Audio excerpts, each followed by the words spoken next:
शाहीन शाह अफरीदी को हमारी तरफ से बहुत बहुत मुबारकबाद इस चीज़ की कि नहीं, उन्होंने टेस्ट में फाइफर नहीं लिया। उन्होंने बांग्लादेश के अगेंस्ट विकटें तो सिर्फ 2 ही ली हैं, लेकिन उन्होंने एक नई सेलिब्रेशन अपनी जो है वो इंट्रोड्यूस करवा दी है क्रिकेट फैंस को, क्योंकि वो इस तरह कर किया कुछ, क्योंकि उनकी शाहीन पापा बन गए हैं, उनकी तरफ एक बेटे की जिसे कहते हैं पैदाइश हुई है। तो हमारी तरफ से शाहीन को बहुत ज़्यादा मुबारक हो। जहाँ तक बात रहेगी उनकी सेलिब्रेशन की, तो चलो वो भी समझ में आती है। ऑब्वियसली बाप बने हैं, खुश होंगे, पहला बच्चा है तो पहला बच्चा तो डेफिनेटली बहुत ज़्यादा ना पेरेंट्स को जिसे कहते हैं खुश कर देता है, उनको बड़ी एक ब्लेसिंग का एहसास होता है। तो वो सारे मामलात तो आपको पता ही हैं, वो चलते रहते हैं। जहाँ तक बात रह गई क्रिकेट की, शाहीन यार क्या मैं अब बोलूँ, 30 ओवर्स किए हैं, 3 मेडल, 88 रन्स दिए हैं, 2 विकेट्स लिए हैं 2.93 की इकॉनमी के साथ। शाहीन की दोनों विकेट्स जो हैं वो टेल एंडर्स की आई हैं टेक्निकली देखा जाए। एक उन्होंने वो जो बॉलर है उनका हसन, उसको आउट किया है, ठीक है, और एक मेहदी हसन मिराज को आउट किया है। मेहदी हसन मिराज आगा सलमान ने कैच किया उनका, शाहीन की बॉल के ऊपर 77 स्कोर्स थे उनके, और हसन कॉट बिहाइंड हुए। ये बेसिकली हसन की विकेट के ऊपर ये सेलिब्रेशन की जो क्लिप है ना, वो बहुत ज़्यादा इस टाइम वायरल हुई भी है। ये टेस्ट मैच पाकिस्तान को हर लिहाज से भारी पड़ा है।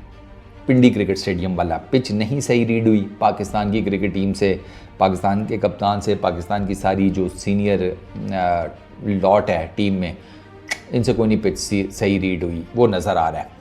हमने पहली इनिंग में सबसे ज़्यादा ओवर आगा सलमान से कराए हैं, क्योंकि हमारा फ्रंट लाइन स्पिनर अब वही था, आगा सलमान। क्योंकि अबरार को तो हमने बाहर कर दिया था, हम तो पिच के पीछे पेस अटैक के साथ गए थे। अब हमारे पेस अटैक ने ऑलमोस्ट सब ने तकरीबन एक जैसे ही ओवर किए हैं। जैसे आगा सलमान ने 41 ओवर्स किए हैं ना, तो उसके बाद जो दूसरे नंबर पे सबसे ज़्यादा ओवर्स किए हैं वो अली ने किए हैं। अली ने 31 ओवर्स किए हैं, फिर शाहीन ने 30 ओवर्स किए हैं, फिर शहजाद ने 29 ओवर्स किए हैं, खुरम शहजाद ने, फिर नसीम ने 27.3 ओवर्स किए हैं। अच्छा, विकेट्स भी बराबर ही हैं ऑलमोस्ट। शाहीन ने 2 विकेट्स लिए हैं, नसीम ने 3 विकेट्स लिए हैं, खुरम और अली ने 2-2 विकेट्स लिए हैं। मैं इस टेस्ट मैच की परफॉर्मेंस की बेस के ऊपर ना मेरा ख्याल है शाहीन को क्रिटिसाइज़ करना थोड़ी सी ज़्यादती होगी उसके साथ, मेरे नज़दीक। इस फटा विकेट के ऊपर वो क्या ही कर लेता, लेकिन इस टेस्ट मैच से पहले शाहीन की जो रेपुटेशन बन गई है ना, वो ख़राब है। वो ये है कि शाहीन को अब सिर्फ लोग ना नए बॉल का बॉलर देख रहे हैं कि नए बॉल से कुछ कर लेगा तो कर लेगा। ये नए बॉल से कुछ नहीं कर पाया तो फिर इसके बाद बेशक T20 मैच है, 50 ओवर्स मैच है या टेस्ट मैच है, उसके बाद शाहीन कुछ नहीं कर पाता। ये विकेट्स लेगा तो नए बॉल से ही लेगा, वरना कोई चक्कर नहीं है। शाहीन के ऊपर ये ठप्पा लग गया कि ये सिर्फ नए बॉल का बॉलर रह गया। अच्छा, नए बॉल में भी हमने ये देखा है कि शाहीन अगर पहले 1-2 ओवर में कुछ कर गया तो कर गया, वरना उसके बाद वो नए गेंद से भी ना बहुत ज़्यादा कुछ कर नहीं पा रहा। पेस शाहीन का डिक्रीज़ हुआ है। मैं कल एक स्टैट देख रहा था, उसमें सबसे जो लोएस्ट पेस था वो शाहीन का ही था। अच्छा, एक तो ये मसला, दूसरा मसला ये कि पेस कम हो गई है, लाइन लेंथ नहीं सही शाहीन जनरेट कर पा रहे, स्विंग और सीम मूवमेंट वो नहीं इनिशिएट हो पा रही शाहीन से। अज़हर महमूद ने जो कि असिस्टेंट कोच हैं, उन्होंने भी भाई साहब जिसे कहते हैं कि कंसर्न्स रेज़ किए हैं टूवर्ड्स शाहीन। वो भी कोई ना जिसे कहते हैं वो उसको भी वो चूँकि प्रेशर में बैठे हुए थे तो वो खुलकर मेरा ख्याल है वो बात नहीं करना चाहते थे। तो उन्होंने भी कहा कि हाँ, कॉज ऑफ कंसर्न तो है शाहीन की परफॉर्मेंस। उन्होंने भी ना जिसे कहते हैं ना दबे दबे अल्फाज में उन्होंने भी कहा कि यार वो समझ हमें भी कुछ नहीं आ रही इस टाइम शाहीन की। और अब तो शाहीन को काफ़ी टाइम हो गया, बीच में थोड़ा सा लगा कि यार शायद शाहीन दोबारा से बेहतर होना शुरू हो गए हैं, लेकिन नहीं, वो शायद वाइट बॉल के था, रेड बॉल क्रिकेट में तो शाहीन नहीं कुछ कर पा रहे। मैं कल किसी का मैंने कहा कल या परसों मैं कहीं पढ़ रहा था, पता नहीं किसी सीनियर क्रिकेटर ने लिखा हुआ था कि शाहीन को डोमेस्टिक क्रिकेट में जाना पड़ेगा। वो डोमेस्टिक क्रिकेट में नहीं जाएगा तो शाहीन के लिए मसाइल हल नहीं होंगे। अब शाहीन ने फर्स्ट क्लास जो है वो 38 मैचेस खेले हुए हैं। 38 मैचेस में शाहीन की 153 विकेट्स हैं। लिस्ट ए में 58 मैचेस हैं, 109 विकेट्स हैं।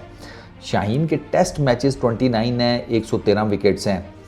26 की एवरेज। ओडीआईज में 53 मैचेस हैं, 104 विकेट्स हैं, 23 की 0.94 की बॉलिंग एवरेज। T20 इंटरनेशनल्स में 70 मैचेस हैं, 96 विकेट्स हैं, वहाँ पर 20.39 की एवरेज है, 7.65 की इकॉनमी है। T20s में 195 मैचेस हैं, 281 विकेट्स हैं, 20 की बॉलिंग एवरेज है, 7.88 की इकॉनमी है। T20 क्रिकेट में शाहीन की इकॉनमी की बहुत ज़्यादा नहीं है, डिस्पाइट नोइंग द फैक्ट कि अब तो काफ़ी टाइम हो गया कि शाहीन उस तरीके से परफॉर्म नहीं कर पा रहे, लेकिन स्टिल उनकी इकॉनमी जो है अभी वो जिसे कहते हैं ना, वो तबाह बर्बाद नहीं हुई। ओडीआई क्रिकेट में उनकी इकॉनमी मुझे ये लगता है कि थोड़ी सी ज़्यादा है, 5.54। ये 5 या 5 से नीचे हो ना तो फिर मज़ा आएगा। ये थोड़ी यहाँ पर वो बेहतर उनको करने की ज़रूरत है। टेस्ट क्रिकेट में तो इकॉनमी चलती कोई नहीं, वहाँ पर तो एवरेज चलती है, और एवरेज बस ठीक ही है शाहीन की। आई वोंट से कि बहुत ज़्यादा अखीर है। अब आप देखना, हमारा प्रीमियम फास्ट बॉलर है और उसकी जो 5 विकेट्स हॉल हैं वो सिर्फ 4 हैं 29 टेस्ट मैचेस में। एक मरतबा उन्होंने 10 विकेट्स हॉल लिया, और वो भी जिसे कहते हैं अवाइल के ज़माने में, क्योंकि बतदरीज शाहीन की जो बॉलिंग परफॉर्मेंस है वो डिटीरिएट ही हुई है। आप 2021-22 से ऑनवर्ड्स देखें ना, तो वो इंजरीज़ और वो सारे मामलात जो शाहीन के हुए, उसके बाद शाहीन की बॉलिंग में ना वो किल नहीं रही। वो जो एक ज़माने में शाहीन की किल थी ना, वो शाहीन की ना वो किल गायब हुई है। आई रियली डोंट नो कि वो फिटनेस का चक्कर है, वो कोई मेंटल बैरियर शाहीन के आ गया है, या क्या चक्कर है। ऊपर से ये जो कप्तानी का जो खेल चला वो भी आपके सामने ही है। वो उसमें शाहीन थे इन्वॉल्व, इसमें किसी को अब तो किसी को कोई शक शुबा नहीं रहा ना। वो शाहीन का भी चल रहा था, बाबर भी था, वो सारे अजीबोगरीब किस्म के मसाइल। तो लोगों को क्या लगता है, आप मतलब ये आपको एक बात बताऊँ, ये सारी चीज़ें जो है ना आपको हिट कर रही होती हैं, आपको पता नहीं चल रहा होता। आपको पता तब चलता है कि जब वो पानी जो है ना वो सर के ऊपर से गुजर चुका होता है। अभी शाहीन के लिए पानी सर के ऊपर से कंप्लीट गुजरा नहीं है। शाहीन अभी भी कम बैक कर सकते हैं, लेकिन उसके लिए ना सम और अदर शाहीन को सबसे पहले आइडेंटिफाई करना पड़ेगा कि यार मुझे मसला आ किधर रहा है। मुझे कहीं ना कहीं मसला आ रहा है। जैसे मैं आपको बता देता हूँ कि शाहीन का अभी भी सर बहुत ज़्यादा टिल्ट कर रहा है बाहर की तरफ, ठीक है। उनके जो दोनों पैरों की लैंडिंग है ना, वो भी अगर आप गौर से देखें तो वो आपको सटल या स्टेबल नहीं नज़र आती। हेड बाहर की तरफ झुक रहा है, लैंडिंग जो है वो स्टेबल नहीं है। ऐसे में शक पड़ता है कि जैसे जब वो अपना फ्रंट लेग लैंड करती है ना, तो वो सॉफ्टनेस के साथ लैंड करते हैं, हार्ड लैंडिंग नहीं कर रहे। हार्ड लैंडिंग नहीं कर रहे, इसका मतलब यह है कि शाहीन को या तो कोई इंजरी है, या उनको डर है कि कहीं मुझे जो पहले इंजरी थी वो रीअकर ना हो जाए। ये दो ही चीज़ें हैं जिसकी बेस के ऊपर कोई बॉलर जो है ना वो अपनी लैंडिंग फ्रंट फुट की सॉफ्ट करता है। इसी चक्कर में कि यार या तो इंजरी हो तो वो कहता है कि नहीं यार ज़ोर से पैर मारूंगा तो दर्द होगी, या फिर उसके ज़हन में ये होता है कि यार ज़ोर से पैर मारा तो पहले जो इंजरी हुई थी अभी तो नहीं है, लेकिन दोबारा आ ना जाए। तो ये डर और खौफ ये भी एक अलग इशू है। तो ये शाहीन के जो थोड़े बहुत टेक्निकल मसाइल जो मैंने नोटिस किए हैं वो हैं। प्लस अब वो स्विंग उस तरीके से क्यों नहीं हो पा रहा, या नए गेंद को वो सीम क्यों नहीं कर पा रहे, ये भी एक फंडा है। हालांकि ये दोनों चीज़ें तो शाहीन जिसे कहते हैं आंखें बंद करके एक ज़माने में कर लेते थे, लेकिन अब नहीं कर पा रहे। तो ओवरऑल ना शाहीन के लिए काफ़ी ज़्यादा जिसे कहते हैं मसाइल इस टाइम खुले पड़े हुए हैं। आई रियली होप कि वो कहते हैं मतलब कि बच्चा जब आता है तो वो पेरेंट्स का नसीब बदल देता है।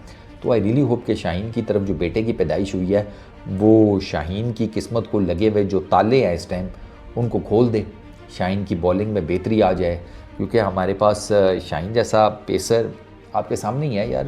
लेफ़्ट आर्म पेसर की अपनी एक होती है ना हिसाब किताब, राइट आर्म पेसर का अपना होता है, लेकिन लेफ़्ट आर्म पेसर का एक और हिसाब किताब होता है। तो हमारे पास इस लेवल के लेफ़्ट आर्म पेसर भी कोई नहीं।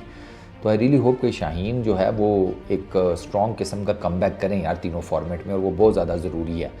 वरना हमारी बॉलिंग के तो जिसे कहते हैं चीथड़े लगे पड़े हुए हैं। अब आप देख लें, आपने 448 किए थे, वो जिसे कहते हैं तकरीबन 600 के करीब रन आपको पेल गए हैं। 565 35 रन ही पीछे है ना, 35-45। तो आप उससे अंदाज़ा लगा लें। तो शाहीन का विकेट टेकिंग वो जिसे कहते हैं ना अपनी रूटीन वापस लाना, वो पाकिस्तान के लिए भी बहुत ज़्यादा ज़रूरी है और शाहीन के खुद के लिए भी बहुत ज़्यादा ज़रूरी है। बाकी देखते हैं क्या बनता है। इस वीडियो में इतनी, अपना बहुत ख्याल रखना। नेक्स्ट वीडियो में मुलाकात होगी। इस